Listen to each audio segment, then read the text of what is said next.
What do professional traders think about this active stock today and what to expect tomorrow?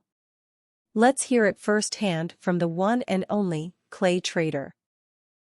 Next one, TQQQ, which is an ETF that follows the NASDAQ. So if you believe that the NASDAQ is going to rise, then you could buy this one. And this is just very popular because it allows you to get involved at a much cheaper price compared to trying to play the NASDAQ as a market. And I'm going to go ahead and get rid of that because the big question here that is now going to be, I think, on a lot of people's minds, because it goes back to put that trend line into place, I think, a couple days ago. So a very simplistic trend line to draw, but look at it now.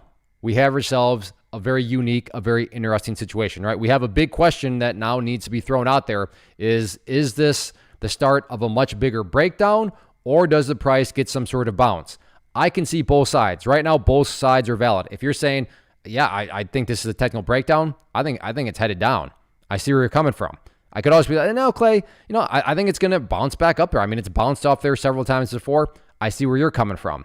But that's why risk management matters, because somebody's going to be right, somebody's going to be wrong, and you just but both parties are being rational. Both people, both parties, you could not accuse either side of being, what are you talking about? That's completely random. No, there is a well-defined trend line. The price happened to close last 30 minutes, very, very rough for the NASDAQ, as you can see here, as it came all the way down here, but it's now sitting at a very, very critical level here, and one where in and of itself, when you can ask those big questions, is okay, is it going to bounce? Is it going to go down? You can start to get more and more of those self-fulfilling prophecies and build trade plans around them. So yeah, a very straightforward, but a very, very powerful and very, very big question here headed into Monday. What is this going to do with the trend line? So we'll see what Monday morning has to offer.